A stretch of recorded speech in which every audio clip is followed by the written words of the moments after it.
Olá, ouvintes! Tudo bem? Bem-vindos à sexta temporada do podcast Direito Empresarial Café com Leite.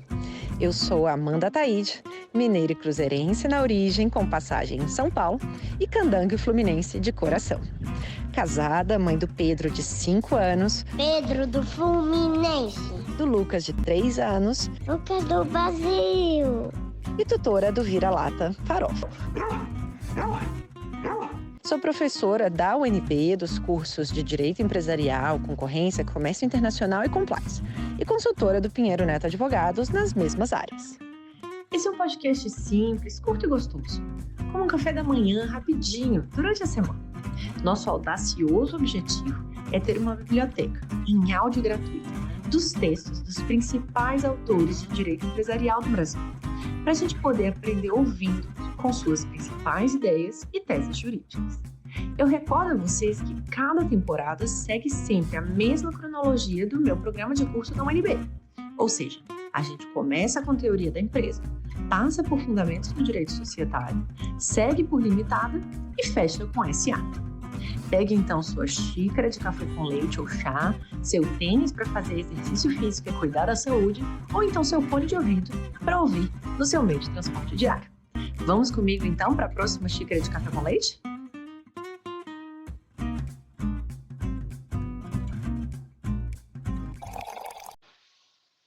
A nossa xícara de café com leite de direito empresarial de hoje vai tratar do livro intitulado Teoria da Empresa, da Amplitude da Atividade Econômica.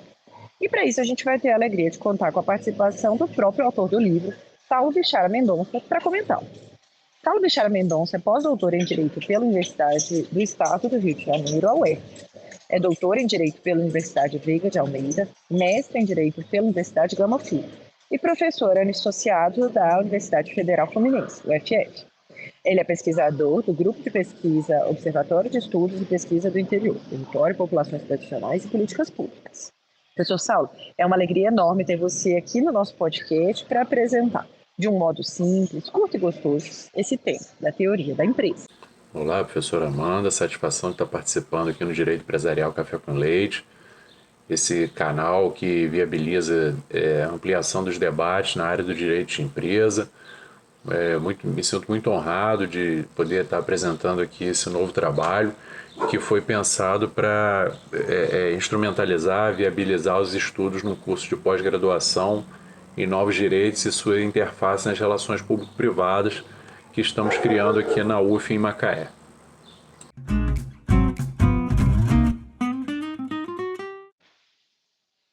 Professor Saulo, conta pra gente inicialmente qual que foi a sua motivação para escrever sobre esse tema e como que foi o processo de redação desse livro? Então, a motivação inicial foi a criação, foi o objetivo de criar um material didático para esse curso de pós-graduação no qual estamos trabalhando na criação e implementação. Mas, paralelo a isso, essa questão já vinha me inspirando e me causando curiosidade há algum tempo, sobretudo a partir da leitura de alguns referenciais, com o professor Márcio Guimarães e a professora Paula Forgione, que me levaram a refletir sobre uma necessidade de revisão ou releitura, melhor dizendo, da ideia de empresário propriamente dita e, consequentemente, da ampliação, da extensão da tutela da legislação sobre os agentes econômicos de uma forma geral.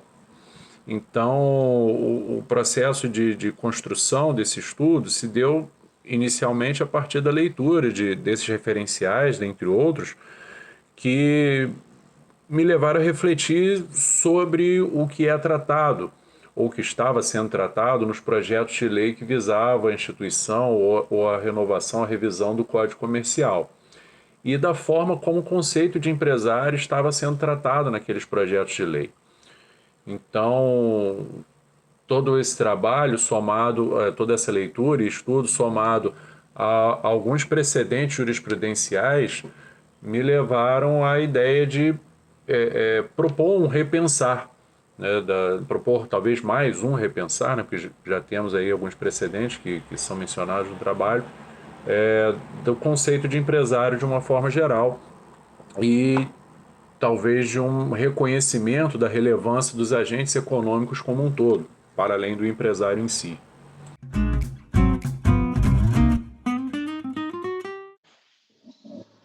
E agora, entrando de fato no seu livro, professor, como que a legislação brasileira define o empresário? De que modo que foi construída essa conceituação e quais que são os outros agentes econômicos que existem além do empresário? Então, conta para os nossos alunos aí a diferença das sopas de letrinha que muitas vezes aparecem aí de conceitos que acabam confundindo os nossos alunos. Então, o conceito de empresário, ele está definido no artigo 966 do Código Civil, né? Como aquele que desenvolve uma atividade de produção e circulação de bens de forma profissional e economicamente organizada. Esse conceito, ele deriva do artigo 2082 do Código Civil italiano, que serviu de inspiração para o nosso legislador no que diz respeito à parte do direito de empresa, né, onde a gente teve aí uma sucessão da teoria dos atos de comércio que orientavam o Código Comercial de 1850, orienta, em verdade, que ele não foi revogado como um todo, para a atual teoria da empresa.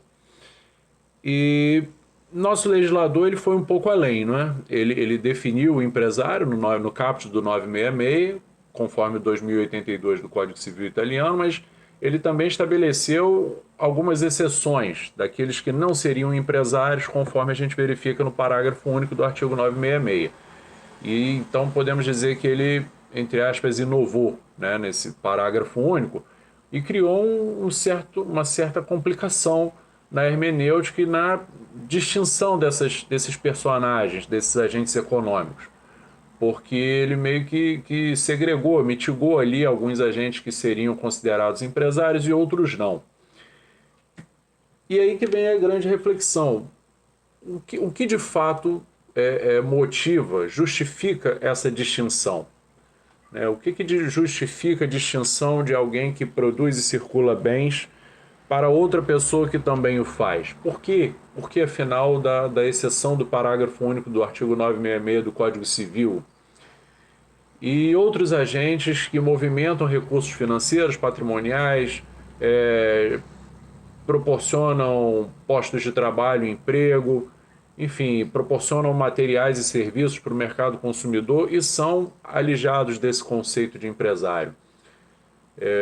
Me parece que a legislação criou patamares diferentes de distinção apenas a partir do intuito de lucro.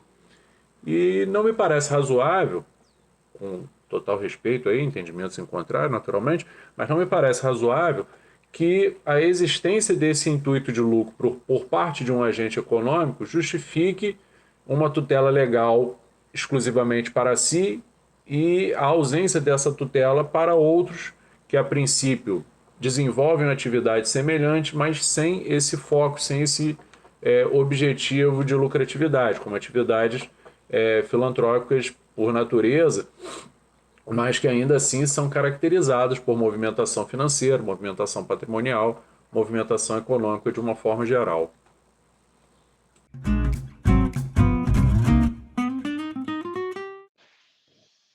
E conta pra gente, quais que são, na sua visão, as semelhanças e as diferenças dos conceitos de empresa e de atividade econômica? Você concorda com a visão do Asquini, da empresa enquanto um fenômeno poliédrico, sendo a atividade um dos perfis da empresa, o perfil funcional da empresa, ou você acaba não seguindo essa linha e tem contrapontos? Então, a questão não é, em absoluto nenhum, óbvio, a ideia de empresa em si, né? Nada contra ela. Nem contra a teoria do Asquini. Eu até cito um autor, que é o Rony Duarte, que menciona uma forma de interpretação da teoria poliédrica, onde aqueles perfis eles não seriam, não deveriam ser escolhidos, né? Qual seria o melhor perfil, mas sim compreendidos em sua completude pelo fato da empresa ser um fenômeno multifacetado, né? Com várias perspectivas diferentes a partir dos 4 perfis definidos por Asquini.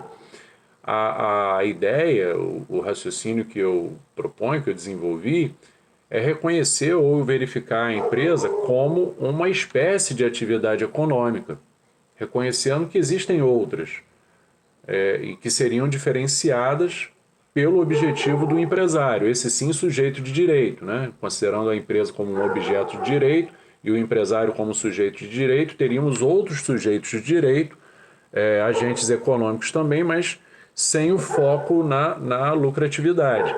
E reconhecendo nessas outras atividades também a sua relevância, apesar de não terem esse foco, esse escopo na lucratividade em si.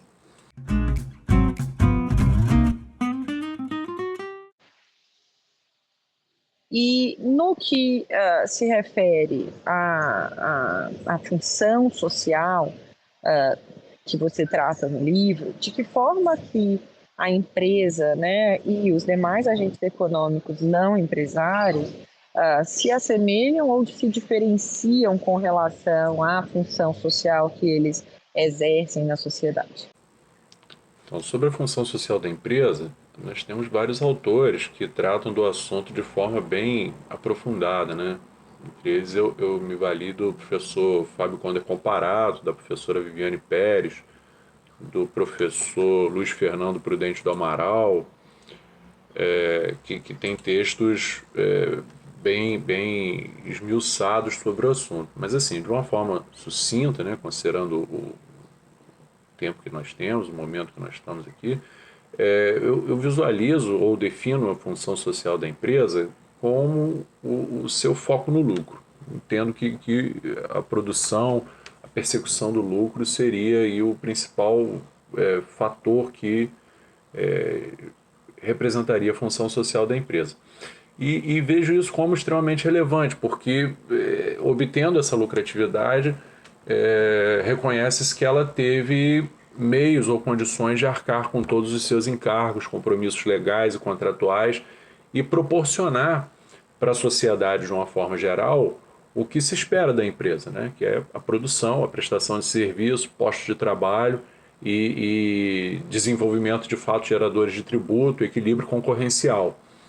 Então, vejo como importante que esse elemento lucro seja buscado e, sim, claro, sempre conseguido. Mas, paralelo a isso, existem outros agentes econômicos que não têm esse mesmo foco, né, na lucratividade, mas que produzem atividades semelhantes, né? Contratam mão de obra, disponibilizam postos de serviço, realizam parcerias, produzem bens, prestam serviços, desenvolvem atividades que, de uma forma geral, são fatos geradores de tributo e contribuem, de sua maneira, para o equilíbrio concorrencial.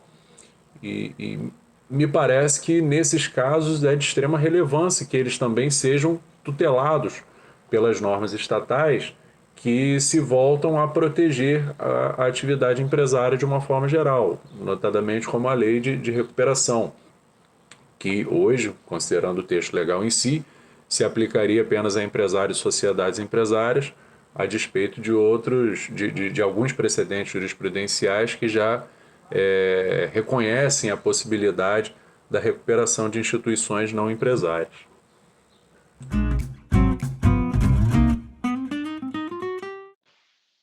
E nos encaminhando então para o fim do seu livro, o tópico 4.1 do livro, ele é intitulado O Ato da Empresa Nasceu Ultrapassado. Conta para a gente um pouco dos motivos por trás dessa afirmação. Ele está relacionado ao que a gente tem no livro da professora Paula Forgione, das 3 fases do direito empresarial, ato, atividade e mercado, né? O livro dessas 3 fases, que é a evolução do direito empresarial, da mercancia ao mercado. Ele está relacionado a isso ou não? Uma outra razão pela qual você entende que o ato de empresa já nasceu ultrapassado? Isso, é exatamente por aí. Esse livro da professora Paula Forgione foi uma sugestão de leitura de um amigo, Daniel Tomazelli, com quem eu tenho a satisfação de ter alguns trabalhos em coautoria. E além dele, do texto do professor Márcio Guimarães, que foi uma sugestão também de um outro grande amigo, que é o professor Pablo Arruda, que me fizeram justamente ter essa vontade de me aprofundar nesse estudo e levar isso para os meus alunos através desse livro. Para essa reflexão mesmo. Por que da necessidade de fazer uma separação entre os agentes econômicos a partir dos seus objetivos? A partir desse objetivo da lucratividade ou da ausência desse objetivo da lucratividade, considerando que ambos, apesar de objetivos distintos, teriam aí responsabilidades, comprometimentos, uma relevância social na produção de resultados econômicos que se voltam em favor da sociedade enquanto uma ampla comunidade, né? um macrosistema, para além da atividade empresária propriamente dita. Então, é óbvio que eu, em hipótese alguma, tive a ansiedade ou a expectativa de ir além ou mesmo me aproximar do trabalho do professor Paulo, que é um trabalho muito superior, de grande excelência, mas esse raciocínio foi construído a partir da leitura e dos estudos desenvolvidos por ela e, como mencionei também, do professor Márcio e outros autores que eu utilizo como referência.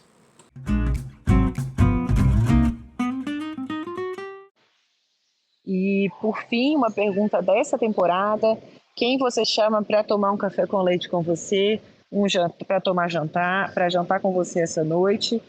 Qualquer pessoa que você puder convidar, você tem esse poder de trazê-lo em um clique aqui para passar esse tempo com você. Essa é das perguntas mais fáceis. Com certeza eu convidaria a Ana Paula, que é minha companheira, uma pessoa com quem eu tenho muita satisfação de estar, são sempre momentos muito divertidos. Costumo dizer que comer um brigadeiro com ela já é bom, quanto mais um jantar. Mas se fosse para chamar alguém para estar com a gente, e pudesse ser realmente qualquer pessoa, eu convidaria a Marília Mendonça, porque ela é a fã número 1 da Marília Mendonça.